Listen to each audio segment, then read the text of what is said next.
الحمد للہ رب العالمین والصلاة والسلام علی اشرف الانبیاء والمرسلین وعلی آلہ واصحابہ اجمعین۔ قال اللہ تعالی وتبارک فی القرآن المجید والفرقان الحمید۔ بسم اللہ الرحمن الرحیم۔ والضحیٰ واللیل اذا سجی۔ صدق اللہ مولانا العظیم وصدق رسولہ النبی الکریم الرؤوف الرحیم۔ اللہم نور قلوبنا بالقرآن وزین اخلاقنا بالقرآن وادخلنا الجنۃ بالقرآن ونجنا من النار بالقرآن۔ قال اللہ تعالی وتبارک فی شان حبیبہ مخبرا وآمرا ان اللہ وملائکتہ یصلون علی النبی یا ایہا الذین آمنوا صلوا علیہ وسلموا تسلیما۔ الصلاۃ والسلام علیک یا نبی الرحمہ وعلی آلک واصحابک یا رسول الملاحمہ۔ الصلاۃ والسلام علیک یا رسول اللہ وعلی آلک واصحابک یا محبوب رب العالمین۔ تمام حمد و ثناء، تعریف و توصیف اللہ جل مجدہ الکریم کی ذات بابرکات کے لیے، جو خالق کائنات بھی ہے اور مالک شاشہات بھی۔ اللہ جل وعلا کی حمد و ثناء کے بعد رسول رحمت، شفیع معظم، نبی محتشم، اللہ کے پیارے، امت کے سہارے، رب کے محبوب، دانائے غیوب، مالک رقاب امم، فخر عرب و عجم، والی کون و مکان، سیاہ لا مکان، سید انس و جاں، سرور لالا رخاں، نیر تاباں، سر نشین مہوشاں، ماہ خوباں، شہنشاہ حسینہ، تتمہ دوراں، سرخیل زہرہ جمالاں، جلوہ صبح ازل، نور ذات لم یزل، باعث تکوین عالم، فخر آدم و بنی آدم، نیر بطہا، رازدار ما اوہا، شاہد ما طغا، صاحب علم نشرہ، معصوم آمنہ احمد مجتبیٰ، حضرت محمد مصطفیٰ صلی اللہ علیہ وآلہ وسلم کے حضور ناز میں اپنی عقیدتوں، ارادتوں اور محبتوں کا خراج پیش کرنے کے بعد، عالی مرتبت محتشم سامعین، السلام علیکم ورحمۃ اللہ وبرکاتہ۔ ماہ نور ربیع الاول اپنی تمام تر رعنائیوں کے ساتھ جلوہ گر ہوا جا رہا ہے، اور ہم حضور نبی رحمت صلی اللہ علیہ وآلہ وسلم کے شمائل پر کچھ باتیں آپ کے سامنے رکھنا چاہ رہے ہیں۔ اللہ تعالیٰ کلمات حق زبان پہ جاری فرمائے، اور حضور کے جمال جہاں آرا کی برکتوں سے ہماری روحوں میں نکھار پیدا فرمائے۔ علماء نے لکھا ہے کہ حضور کے حلیہ شریف کو بیان کرنے سے دلوں میں حضور کی محبت پیدا ہوتی ہے، اور سننے والوں کو، بیان کرنے والوں کو حضور کا پیار ملتا ہے، حضور کی محبت ملتی ہے، اور اس کی برکت سے حضور کے دیدار کی دولت بیدار بھی نصیب ہو جاتی ہے۔ ہماری آرزو ہے کہ ہم آقا و مولا حضور ختم المرتبت صلی اللہ علیہ وآلہ وسلم کے شمائل کا درس سنیں، بیان کریں، ہماری بھی قسمت جاگے، زندگی میں وہ شب بھی آئے کہ آنکھیں بند ہوں اور مقدر جاگ اٹھے، اور میں سو جاؤں یا مصطفیٰ کہتے کہتے، کھلے آنکھ صلی علی کہتے کہتے۔ باقی جہاں تک حضور کے شمائل کو بیان کرنے کا حق ہے، وہ کوئی بھی نہیں کر سکتا۔ ہم تو 14 صدیوں کے فاصلے پہ ہیں۔ جن لوگوں نے حضور کو دیکھا، وہ بھی حضور علیہ السلام کا حلیہ بیان کرنے سے اپنے آپ کو قاصر سمجھتے ہیں۔ فرماتے ہیں ہمارے میں طاقت نہیں کہ ہم حضور کا حلیہ بیان فرمائیں۔ چند اصحاب نے حضور کا حلیہ بیان کیا، بلکہ صحابہ ایک دوسرے سے پوچھتے تھے حضور کیسے تھے؟ میاں تم نے نہیں دیکھا؟ کہا دیکھ کر بھی نہیں دیکھا۔ ہمت ہی نہیں تھی کہ حضور کے جمال جہاں آرا کو آنکھ بھر کے دیکھ سکیں۔ جن لوگوں نے حضور کا حلیہ بیان کیا ہے یہ وہ لوگ ہیں جنہوں نے یا تو حضور کو بچپن میں دیکھا ہے یا بہت قریب رہے ہیں اور حضور کو سوئے ہوئے دیکھا ہے، تو وہ حضور کا حلیہ بیان فرماتے ہیں۔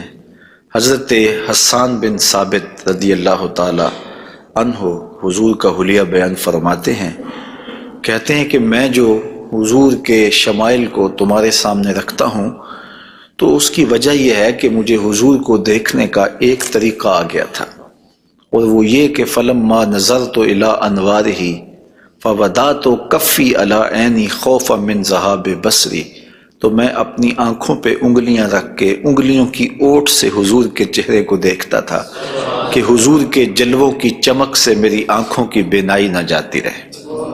یہ کون کہہ رہے ہیں؟ حضرت حسان بن ثابت رضی اللہ تعالی عنہ۔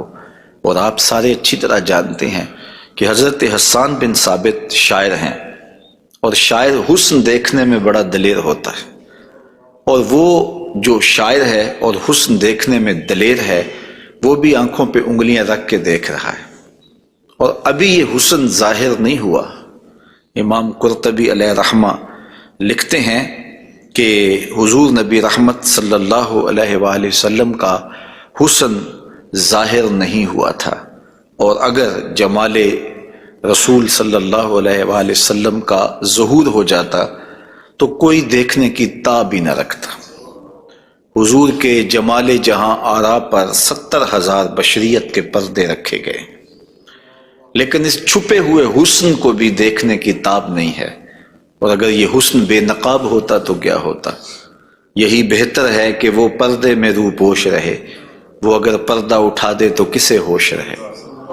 حضرت شاہ ولی اللہ محدث دہلوی علیہ رحمہ نے اپنے والد حضرت شاہ عبد الرحیم محدث دہلوی علیہ رحمہ سے روایت کیا ہے کہ میرے والد شاہ عبد الرحیم خواب میں حضور کی زیارت کی، اور یہ بات آپ اچھی طرح جانتے ہیں کہ جس نے حضور کو خواب میں دیکھا اس نے حضور کو ہی دیکھا۔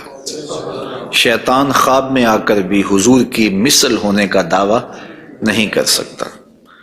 تو خواب میں حضور کو دیکھا اور عرض کی یا رسول اللہ صلی اللہ علیہ وسلم، آپ نے فرمایا ہے انا املہ و اخی یوسف اسبہ، میں نمکین حسن والا ہوں اور میرا بھائی یوسف میٹھے حسن والا تھا۔ وہاں تو زنان مصر کی انگلیاں کٹ گئیں، اور یہاں ایسا کوئی واقعہ پیش نہیں آیا، جبکہ حسن ملی حسن صبی کی نسبت زیادہ پرکشش ہوتا ہے، تو وہاں انگلیاں کٹ گئیں اور یہاں ایسا کوئی واقعہ پیش نہیں آیا، تو اس کی کیا وجہ ہے؟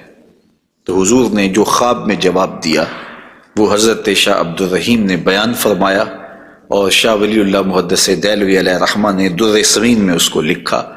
آقا کریم نے فرمایا جمالی مستور عن اعین الناس غیرۃ من اللہ، اے عبد الرحیم اللہ نے غیرت محبت کی وجہ سے میرے حسن کو لوگوں کی نظروں سے چھپا کے رکھا ہے۔ کوئی محب نہیں چاہتا کہ میرا محبوب کوئی دیکھے۔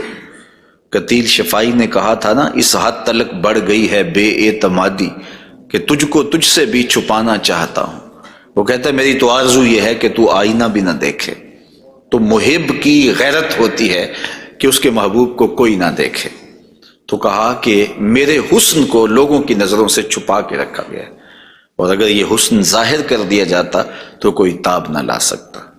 تو یہ چھپے ہوئے حسن کا عالم ہے کہ دیکھنے والوں کو پھر بھی انگلیاں رکھ کے دیکھنا پڑتا ہے، اور اگر یہ بے نقاب ہوتا تو پھر کون تاب لا سکتا؟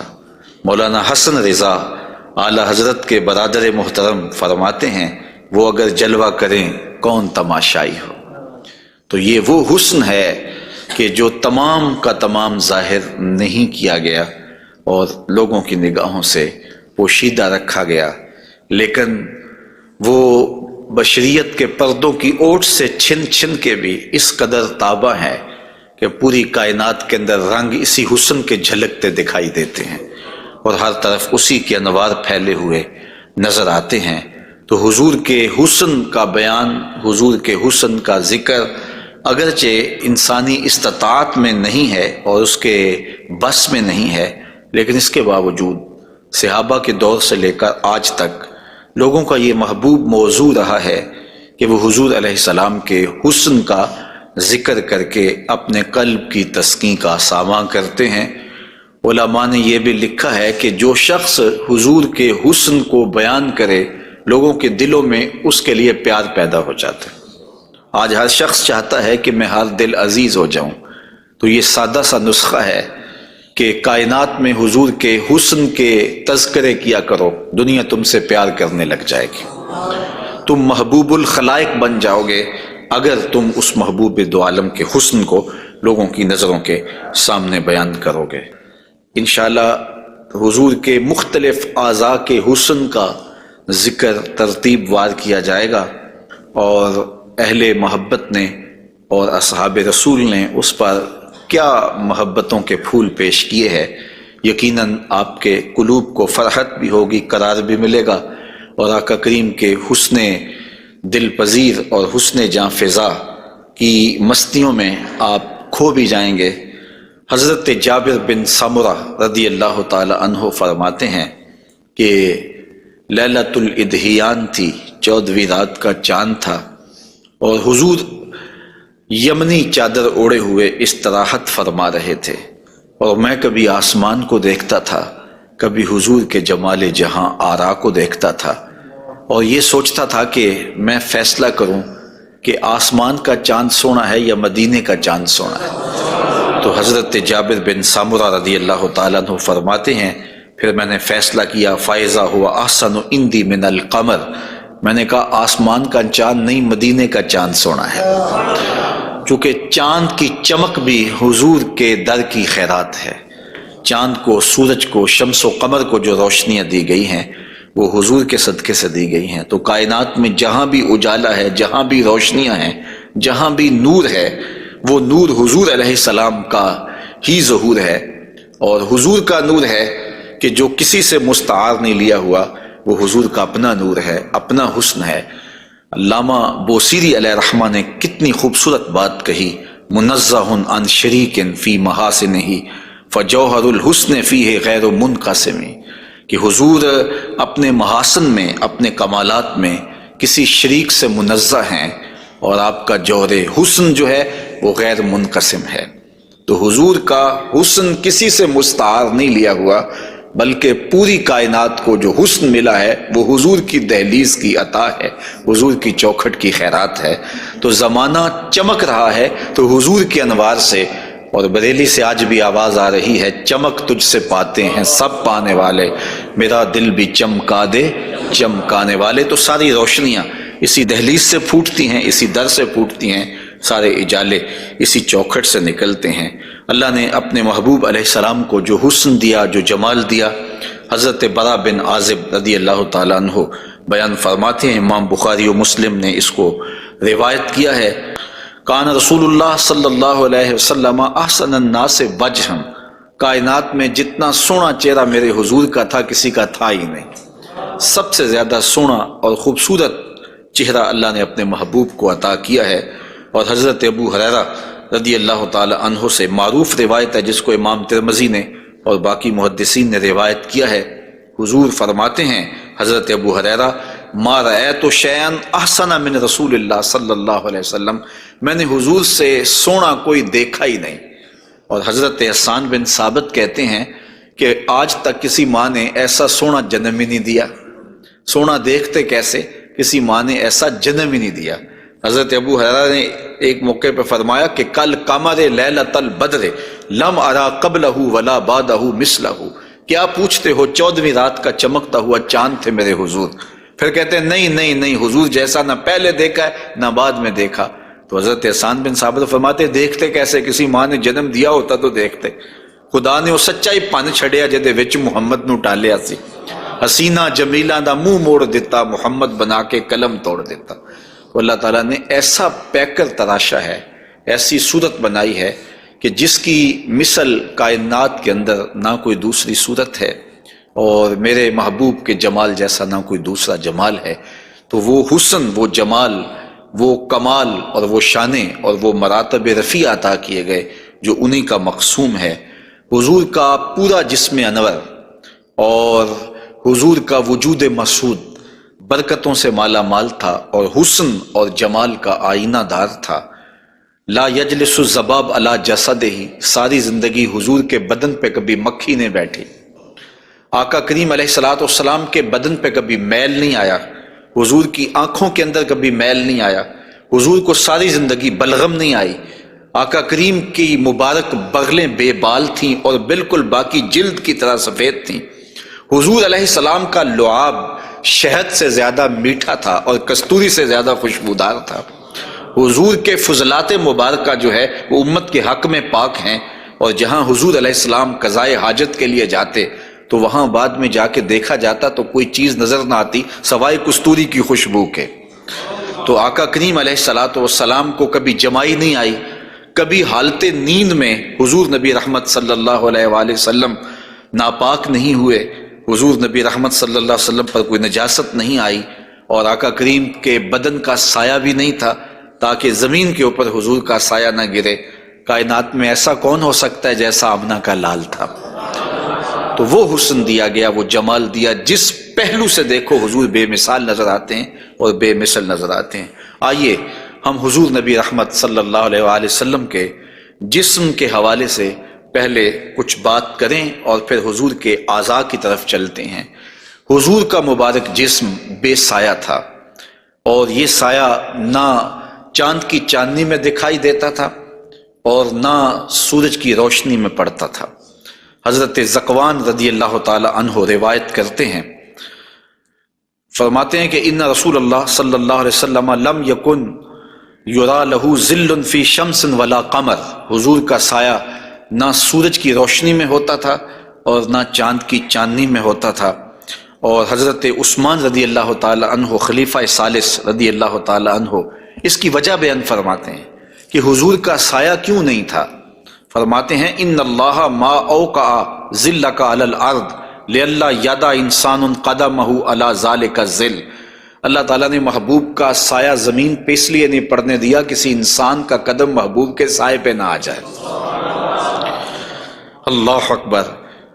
لیکن حضرت شیخ احمد مجدد الفسانی علیہ رحمہ نے ایک بڑی خوبصورت بات کہی، اور ہمارے لیے وہ بڑی ٹھنڈک اور بڑی تسکین کا سامان ہے۔ وہ فرماتے ہیں کہ اورا صلی اللہ علیہ وسلم سایہ نبود، آقا کریم علیہ السلام کا سایہ نہیں تھا۔ در عالم شہادت، اس عالم شہادت میں حضور کا سایہ نہیں تھا، اور یہ بات ثابت ہے، اور تقریباً تمام مکاتیب فکر کے لوگ، ایک دو مکتبہ فکر کے علاوہ باقی سارے اس بات کو تسلیم کرتے ہیں۔ رشید احمد گنگوہی نے بھی یہ بات لکھی ہے، امداد السلوک کے اندر یہ روایت موجود ہے کہ بتواتر ثابت شد کہ حضرت علی سایہ نہ داشتن۔ وہ کہتے ہیں کہ یہ بات تواتر کے ساتھ ثابت ہے کہ جناب صلی اللہ علیہ وسلم کا سایہ نہیں تھا۔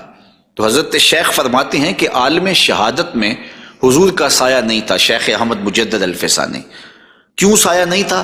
فرماتے ہیں سایہ ہر شخص از شخص لطیف تر است، کسی چیز کا سایہ اس شے سے زیادہ لطیف ہوتا ہے، چون لطیف تر از وے صلی اللہ علیہ وآلہ وسلم در عالم نہ باشد پورا سایہ چے صورت دارت۔ جب حضور سے لطیف کائنات میں شے ہی کوئی نہیں ہے تو پھر سایہ کیا معنی رکھتا ہے؟ کائنات میں حضور سے لطیف ہے ہی کوئی چیز نہیں ہے، حضور کی مثل عالم مقام میں ممکن ہی نہیں ہے۔ اب مجھے یہ بتائیں کہ جس کا سایہ بھی نہیں تھا اس کا ثانی ہو سکتا ہے؟ تو یہ کون خاکے تراش رہے ہیں؟ کس کے خاکے تراش رہے ہیں؟ خاکے تو خاکیوں کے ہوتے ہیں۔ جو پیکر نور ہو، جس کا سایہ بھی نہیں ہے، اس کے خاکے کیسے ہو سکتے ہیں؟ تو حضور کی مثل تو بزم عالم میں ممکن ہی نہیں ہے۔ اقبال بھی بول پڑے رخ مصطفیٰ ہے وہ آئینہ، کہ اب اس سا دوسرا آئینہ نہ کسی کی بزم خیال میں، نہ دکان آئینہ ساز میں، ممکن ہی نہیں ہے۔ خدا نے وہ سچائی پان چھڑیا جدے وچ محمد نو ڈالیا سے۔ تو آقا کریم علیہ الصلوۃ والسلام کا سایہ نہیں بنایا، اور کائنات کے اندر وہ بے مثل بھی ہیں، وہ بے مثال بھی ہیں۔ تو یارو جس کا سایہ بھی نہیں ہے اس کا ثانی کیسے ہو سکتا ہے؟ تو آقا کریم علیہ الصلوۃ والسلام کا مبارک قد انور، حضور کا جسم نور، اللہ تعالیٰ جل شانہ نے حضور کو قد رانا دیا ہوا۔ امیر خسرو نے کہا تھا نا، پری پیکر نگارے سرو قد لالا رخسارے، سراپا آفت دل بود شب جائے کہ من بودم، خدا خود میرے مجلس بود اندر لا مکان خسرو، محمد شم محفل بود شب جائے کہ من بودم۔ تو حضور کا قد انور، اللہ اکبر، اس کے بارے میں حضرت سیدنا علی المرتضیٰ رضی اللہ تعالی عنہ سے مروی روایت سنیے۔ فرماتے ہیں لم یکن بالطویل الممغط ولا بالکثیر المتردد وکان ربعۃ من القوم لم ارى قبلہ ولا بعدہ مثلہ۔ فرمایا کہ حضور علیہ السلام کا قد لمبا بھی نہیں تھا، حضور پست قامت بھی نہیں تھے، حضور درمیانی قد و قامت کے حامل تھے۔ پھر آگے کہتے ہیں نہیں حضور جیسا نہ پہلے دیکھا نہ بعد میں دیکھا۔ اور حضرت انس رضی اللہ تعالیٰ عنہ فرماتے ہیں کان رسول اللہ صلی اللہ علیہ وسلم لیس بالذاہب طولا وفوق الربا اذا جامع القوم غمرہم۔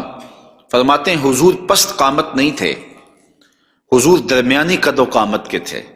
پھر کہتے ہیں نہیں، درمیانی قد و قامت سے بھی اٹھتا ہوا حضور کا قد تھا، یعنی قد اتنا لمبا نہیں تھا کہ بہت لمبا قد بھی اچھا نہیں لگتا اور پست قامتی بھی عیب ہے، تو درمیانہ قد ہونا یہ حسن ہے، لیکن درمیانے سے بھی کچھ اٹھتا ہوا یہ مزید حسن ہے، اور یہ اللہ نے اپنے محبوب کو قد دیا تھا۔ لیکن اس کے ساتھ یہ شان تھی کہ لمبے لمبے قد والے لوگ موجود ہوتے اور حضور بھی ان میں موجود ہوتے۔ اذا جامع القوم غمرہم، جب حضور تشریف فرما ہوتے تو حضور سب سے اونچے دکھائی دیتے، قد درمیانہ تھا لیکن دکھائی اونچے دیتے۔ علماء نے اس کی تشریح میں لکھا ہے کہ حضور علیہ الصلوۃ والسلام کا یہ معجزہ تھا، یہ شان تھی، یہ نبوی وجاہت تھی کہ حضور سب سے اونچے دکھائی دیتے تھے۔ ام معبد جو حضور کا حلیہ بیان کرتی ہیں، اور انشاءاللہ ان سے مروی روایت اور ان کا تفصیلی واقعہ ہم آگے چل کے بیان بھی کریں گے، تو وہ حضور کے قد پر کہتی ہیں غصن بین غصنین، دو شاخوں کے درمیان اٹھتی ہوئی جیسے شاخ ہوتی ہے، اس طرح حضور کا قد رانا تھا۔ تو آقا کریم علیہ السلام کا قد، اللہ اکبر۔ حضرت انس سے ایک اور روایت سن لیجئے، وہ فرماتے ہیں کان رسول اللہ صلی اللہ علیہ وآلہ وسلم احسن الناس قواما و احسن الناس وجہا، کہتے ہیں جیسی قد و قامت میرے حضور کی تھی، کائنات میں اتنا سونا قد کسی کا نہیں، اور جتنا سونا چہرہ میرے حضور کا تھا ایسا سونا چہرہ کسی کا نہیں ہے۔ قد بھی سونا اور چہرہ بھی سونا، اور زمانے میں اتنا سونا رب نے کوئی پیدا ہی نہیں کیا، چونکہ سب سے حسین سب سے جمیل اپنے محبوب کو بنایا۔ لکھاں آئے لوگ زمانے تے محبوب خدا جیا کوئی نہیں، لکھاں سونے بن بن بیندے نے اودی خاکے پا جیا کوئی نہیں۔ جو حسن انہیں دیا، جو جمال انہیں دیا، وہ انہی کی خوبی ہے۔ حضور نبی رحمت صلی اللہ علیہ وآلہ وسلم کے قدموں کے حسن کا ذکر کرتے ہیں۔ حضرت نبی رحمت صلی اللہ علیہ وآلہ وسلم کے مبارک قدموں کی جو ہتھیلیاں تھیں وہ پرگوشت تھیں، اور انگلیاں قوی بھی تھیں، مضبوط تھیں اور خوشنما تھیں، اور مبارک تلوے گہرے تھے اور صاف تھے، نرم تھے اور چکنے تھے۔ اگر ان پر پانی ڈالا جائے تو پانی بہہ جاتا، اور جب آقا کریم چلتے تو حضور ایسے لگتا جیسے بلندی سے نیچے اتر رہے ہیں۔ وقار کے ساتھ حضور قدم زور کے ساتھ اٹھاتے اور وقار کے ساتھ آگے بڑھاتے، اور یوں محسوس ہوتا کہ جس طرح بلندی سے حضور نیچے کی طرف آ رہے ہیں۔ آقا کریم علیہ الصلوۃ والسلام بہت تیز چلتے نہیں تھے، لیکن ایسے لگتا تھا جس طرح زمین حضور کے لیے لپیٹ دی گئی ہے، اور اگر لوگ حضور کے ساتھ چلنا چاہتے تو حضور کے ساتھ چل نہیں سکتے تھے۔ اللہ نے اپنے محبوب کو وہ رفتار عطا فرمائی، زمین بھی سمیٹ دی گئی تھی حضور کے لیے، اور وقت بھی سمیٹ دیا گیا تھا حضور کے لیے۔ اور آقا کریم علیہ الصلوۃ والسلام کے قدم مبارک کی انگلیاں وہ بڑی خوبصورت تھیں، لیکن جو درمیان والی انگلی ہے وہ انگلی باقی انگلیوں سے زیادہ قد آور تھی، لمبی تھی۔ آئیے ذرا اس انگلی کا حال حضرت میمونہ بنت کردم رضی اللہ تعالی عنہا سے سنیے۔ یہ ایک صحابیہ ہیں جو اپنے والد گرامی کے ساتھ حضور کی خدمت میں حاضر ہوئیں۔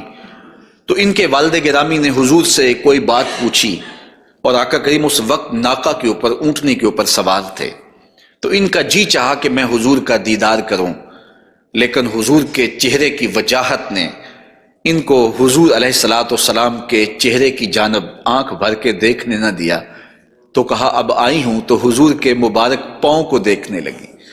تو حضرت میمونہ بنت کردم فرماتی ہیں فما نسیتو فی ما نسیتو طول اصبع قدمہ السبابہ علی سائر اصابعہ، کہا مدت ہو گئی ہے میں نے حضور علیہ السلام کو دیکھا تھا، اور حضور کے مبارک پاؤں کی انگلیوں میں سے جو درمیان والی انگلی ہے، اس انگلی کا جو قد باقی انگلیوں سے تھوڑا سا لمبا تھا، آج تک میری آنکھوں سے وہ حسن نہیں ہٹتا ہے، وہ حسن ہی زائل نہیں ہوتا ہے۔ اب تک میری نگاہوں میں وہی جلوے ہیں کہ حضور علیہ السلام کی انگلی جو ہے وہ باقی انگلیوں کی نسبت جو ہے وہ زیادہ درمیان والی انگشت سبابہ جو تھی وہ زیادہ لمبائی میں تھی۔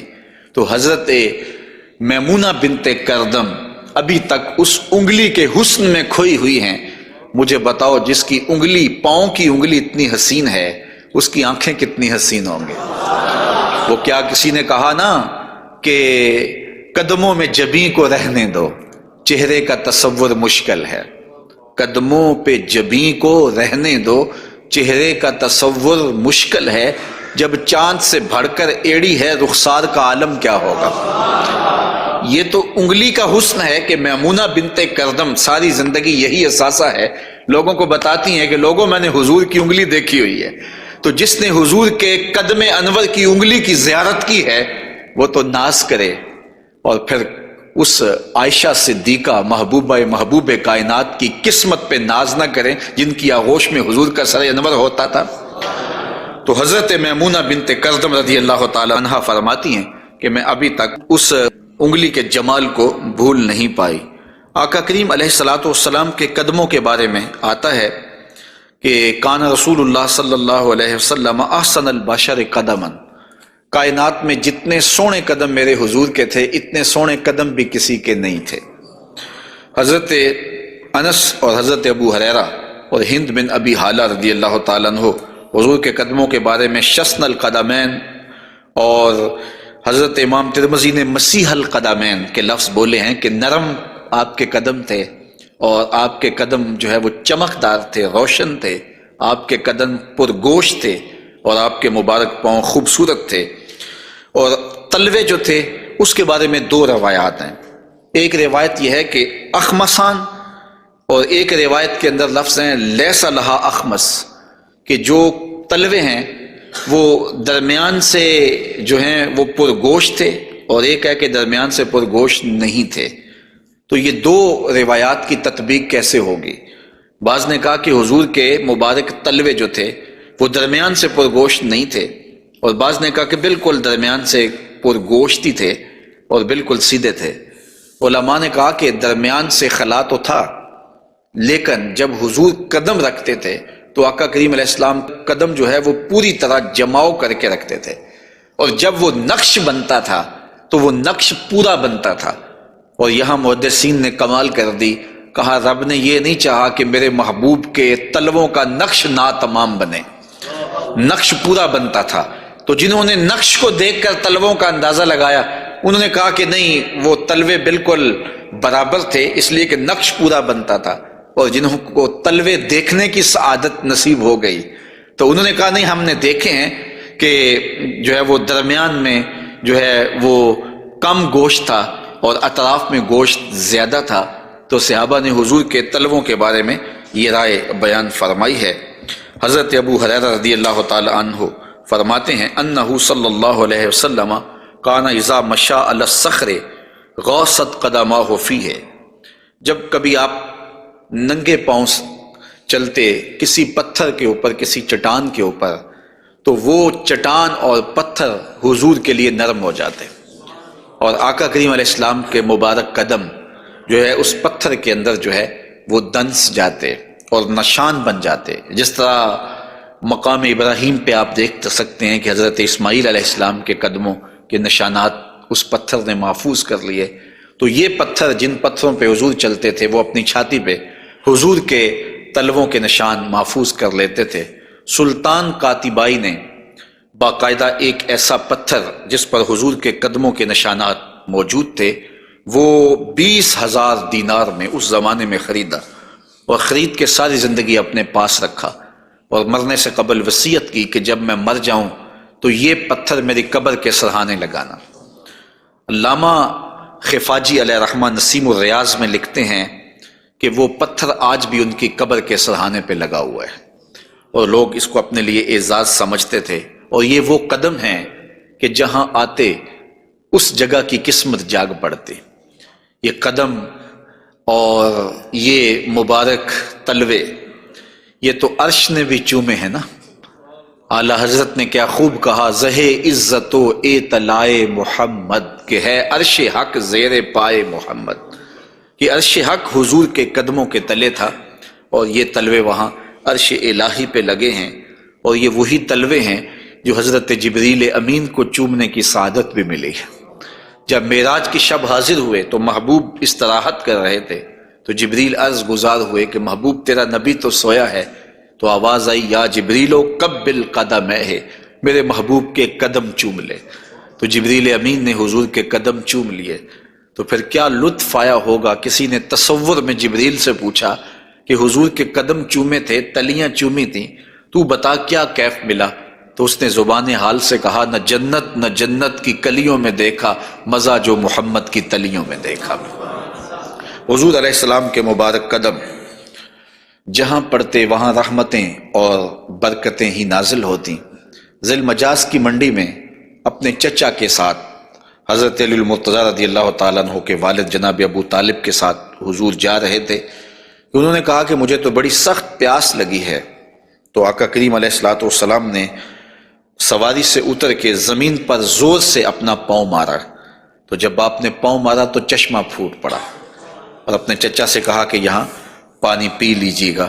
اور حضور علیہ الصلوۃ والسلام کی مبارک ایڑیاں جو ہیں ان کے بارے میں ہے کہ وہ کم گوشت تھیں، ان پر زیادہ گوشت نہیں تھا، اور آقا کریم علیہ الصلوۃ والسلام اس ایڑی کو بھی جہاں لگاتے وہاں حالات رحمتوں بھرے ہو جاتے۔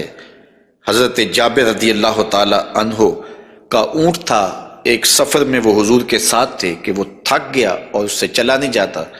حضور کی سواری گزری تو انہوں نے عرض کی، یا رسول اللہ صلی اللہ علیہ وسلم، یہ میرا اونٹ ہے اور تھک گیا ہے، اور میں قافلے کے ساتھ کیسے سفر کر سکتا ہوں؟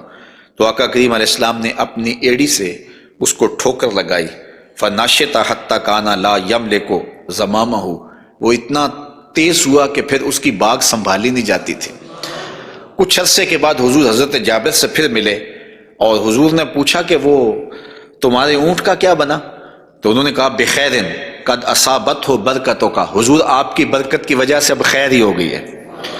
تو وہ تو اب سنبھالا نہیں جاتا ہے اور اتنا سری و رفتار ہو گیا ہے، اور یہ بات آپ کبھی بھی بھول نہیں سکتے ہیں کہ حضور احد پہ تشریف لے گئے تھے، تو وہ حضور کے آنے کی خوشی میں جھوم اٹھا تھا، تو حضور نے ایڑی ہی ماری تھی، زور کے ساتھ ایڑی لگاتے ہوئے حضور نے کہا فَضَرَبَهُ بِرِجْلِهِ فَقَالَ اُثْبُتْ، حضور نے کہا کہ اے احد رک جا، تو جھوم رہا ہے جانتا نہیں، فَإِنَّمَا عَلَيْكَ نَبِيٌّ وَصِدِّيقٌ وَشَهِيدَانِ، تیرے اوپر ایک اللہ کا نبی ہے، ایک صدیق ہے اور 2 شہید ہیں۔ اور پھر فوراً اس کا زلزلہ تھم گیا۔ اعلیٰ حضرت بولے، ایک ٹھوکر سے احد کا زلزلہ جاتا رہا، رکھتی ہیں کتنا وقار اللہ اکبر ایڑیاں۔ تو یہ حضور علیہ الصلوۃ والسلام کے مبارک قدم تھے کہ جن کی برکات زمانے کو نصیب ہوئی، اور یہ وہ قدم تھے جنہیں چوم لینا صحابہ اپنے لیے سعادت سمجھتے تھے۔ حضرت ذرا وفد عبد القیس میں آئے تو پھر انہوں نے حضور کی خدمت میں عرض کی کہ ہم آپ کے قدم اور آپ کے ہاتھ چومنا چاہتے ہیں، اور وہ آگے بڑھے۔ وہ خود فرماتے ہیں فَنُقُبِّلُ یَدَ رسول اللہ صلی اللہ علیہ وسلم وَرِجْلَهُ، ہم نے حضور علیہ الصلوۃ والسلام کے ہاتھ بھی چومے، ہم نے حضور کے پاؤں بھی چومے۔ حضرت صہیب رضی اللہ تعالی عنہ فرماتے ہیں کہ رأیت علیٰ یقبل ید العباس ورجلہ، میں نے دیکھا کہ حضرت علی اپنے چچا عباس کے ہاتھ بھی چومتے تھے اور پاؤں بھی چومتے تھے، اور یہ کیوں چومتے تھے؟ اس کی وجہ ایک دیگر حدیث میں حضرت ثابت رضی اللہ تعالی عنہ حضرت انس کے پاس آئے اور انہوں نے آ کے حضرت انس سے پوچھا کیا تم نے اس ہاتھ کو حضور کے ہاتھ سے مس کیا ہوا ہے؟ تو حضرت انس نے کہا کیوں نہیں، یہ سعادت مجھے ملی ہے کہ ان ہاتھوں نے حضور کے وجود کے بوسے لیے ہیں اور حضور کے وجود کو چھوا ہے۔ فقبلہا، تو حضرت ثابت نے حضرت انس کا ہاتھ چومنا شروع کر دیا کہ یہ وہ ہاتھ ہیں جنہوں نے حضور کو چوما ہوا ہے، جنہوں نے حضور کو چھوا ہوا ہے، جنہوں نے حضور کے بدن رحمت سے مس کیا ہوا ہے۔ تو حضرت علی المرتضیٰ حضرت عباس کے ہاتھ چومتے تھے، تو آقا کریم علیہ الصلوۃ والسلام کے قدم بھی، حضور کے ہاتھ بھی صحابہ عقیدت سے چوم لیا کرتے تھے، اور یہ واقعات کبھی ہوتے تھے اور عقیدت کا یہ رنگ صحابہ کے ہاں پایا جاتا تھا۔ حضور نبی رحمت صلی اللہ علیہ وآلہ وسلم وہ قدم جو برکتوں کے لیے، رحمتوں کے لیے اگر کسی اونٹ پہ لگتے ہیں تو وہ تیز ہو جاتا ہے، اور اگر زمین پہ مارتے ہیں تو چشمہ پھوٹ پڑتا ہے، اور اگر پہاڑ پہ لگاتے ہیں تو اس کا زلزلہ رک جاتا ہے۔ ان قدموں پہ کھڑے ہو کے ساری رات عبادت میں گزار دیتے ہیں، حتیٰ تتورم قدماہ، یہاں تک کہ حضور کے مبارک قدم سوج جاتے ہیں، اور اللہ کے یوں شکر گزار بندے بن کے اپنی زندگی حضور گزارتے ہیں۔ تو آقا کریم علیہ الصلوۃ والسلام کے مبارک قدم خوبصورت تھے، اور اس کی تلیاں بھی خوبصورت تھیں، قدموں کا حسن بے مثال تھا۔ اور آقا کریم علیہ السلام کی پنڈلیوں کے بارے میں، حضور کی پنڈلیوں کے بارے میں حضرت جابر بن سمرہ رضی اللہ تعالی عنہ سے مروی ایک روایت سنیے۔ فرماتے ہیں کان فی ساک رسول اللہ صلی اللہ علیہ وسلم حموشۃ، آقا کریم علیہ الصلوۃ والسلام کی مبارک جو پنڈلیاں تھیں وہ نرم و نازک، پتلی اور خوبصورت تھیں۔ اور آقا کریم کی پنڈلیوں کے بارے میں سراقہ بن مالک رضی اللہ تعالی عنہ نے جو کہا ہے وہ بڑی خوبصورت بات کہی ہے۔ آپ سمجھتے ہیں، آپ جانتے ہیں کہ جب حضور مکے سے ہجرت فرما کے مدینہ تشریف لے گئے تو 100 سرخ اونٹ انعام حضور کی گرفتاری کے لیے رکھا گیا۔ تو سراقہ بن مالک بھی حضور کو گرفتار کرنے کے لیے حضور کا پتہ اور حضور کی تلاش میں نکلا تھا اور حضور کو ڈھونڈ رہا تھا۔ خیر ایک مقام پہ حضور علیہ السلام سے ملاقات ہو گئی، تو یہ اپنے اس برے ارادے سے حضور کی طرف بڑھا تو اس کا اونٹ جو ہے وہ گھٹنوں تک زمین میں دنس گیا۔ اس نے معذرت کی، حضور نے دعا دی، وہ اونٹ باہر نکل آیا تو اس کی پھر نیت بدل گئی، تو پھر دوبارہ اونٹ جو ہے وہ گھٹن تک دنس گیا۔ خیر اس نے دوبارہ معذرت کی اور حضور سے کہا کہ آپ مجھے امان نامہ لکھ کے دیں۔ تو حضور نے ان کو امان نامہ دے دیا اور فرمایا کہ تو مجھے گرفتار کرنے کے درپے ہے اور میں تیرے ہاتھوں میں کسرا کے کنگن دیکھ رہا ہوں۔ تو یہ واپس پلٹ آئے، تو انہوں نے اس وقت حضور علیہ السلام کو دیکھا، تو یہ حضور کے حسن کا اور حضور کی پنڈلیوں کا ذکر کرتے ہیں، کیونکہ حضور سواری پہ تھے اور حضور کی پنڈلیاں انہیں دکھائی دی۔ تو حضرت سراقہ بن مالک کہتے ہیں کہ فلما دنوت منہ، جب میں حضور کے نیڑے ہوا اس نیت سے کہ میں حضور کو گرفتار کروں، وہو علی ناقتہ، تو حضور اپنی اونٹنی کے اوپر سوار ہیں۔ تو پھر کیا ہوا؟ تو جعلت انظر الی ساکہ، تو میں حضور کی پنڈلیوں کو دیکھنے لگا۔ ایسا جعلت انظر، میں دیکھنے لگا، میری نظر جم گئی حضور کی مبارک پنڈلی پر۔ وہ کس طرح کہ اتنی خوبصورت تھی، کہتے ہیں کأنہا جمارہ، پنڈلی ایسے تھی جس طرح جمارہ ہوتا ہے۔ آپ نے کبھی دیکھا ہو کھجور کا درخت، تو کھجور کے درخت سے نیچے شاخیں پھوٹتی ہیں، تو جب نئی شاخ نکلتی ہے تو وہ اتنی خوبصورت ہوتی ہے اور اتنی نرم اور نازک اور گداز ہوتی ہے کہ اس کو چھو لینے کو جی چاہتا ہے۔ تو اس شاخ کو عربی میں جمارہ کہتے ہیں۔ تو وہ کہتے ہیں میں حضور کی پنڈلیوں کا کیا بتاؤں، جس طرح وہ کھجور کی تازہ شاخ نکلتی ہے جس کو دیکھنے سے جی نہیں رجتا، حضور کی پنڈلیاں جمارہ کی طرح تھیں۔ تو یہ انہوں نے ایک اپنے محاورے کے مطابق مثال دی، ورنہ حضور علیہ الصلوۃ والسلام کی پنڈلیوں کے لیے کوئی لفظ ہی نہیں ہے جو اللہ نے اپنے محبوب کو پنڈلیوں کا حسن دیا۔ اچھا، حضور کی پنڈلیوں کے بارے میں سنو میرے امام اعلی حضرت نے کیا کہا، کمال کر دی۔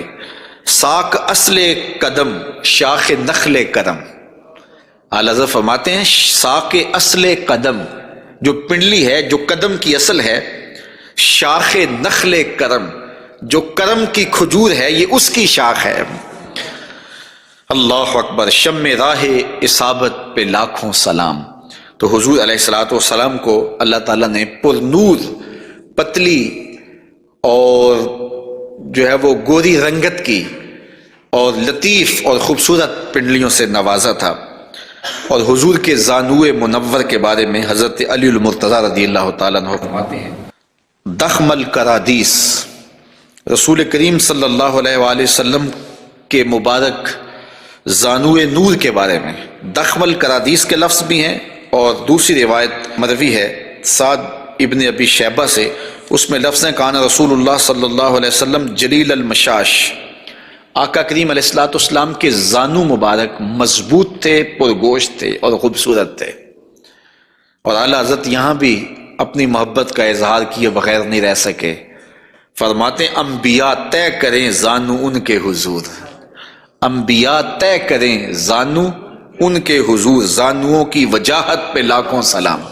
یہ وہ زانو ہے جہاں نبی بھی زانو طے کرے، یہ وہ شان ہے ان زانوؤں کی۔ حضور نبی رحمت صلی اللہ علیہ وآلہ وسلم کے مبارک قد انور کے فضائل بھی آپ نے سنے، حضور نبی رحمت صلی اللہ علیہ وآلہ وسلم کی پنڈلیوں کا تذکرہ بھی سنا، حضور کے پائے نور کی باتیں بھی آپ نے سنی، اور اب آقا کریم علیہ الصلوۃ والسلام کے بطن اقدس اور حضور علیہ الصلوۃ والسلام کے پہلوؤں کا ذکر آپ کے سامنے کیا جاتا ہے۔ لیکن اگر آپ چاہیں تو ایک چائے میں بھی پی لوں اور ایک آپ بھی پی لیں۔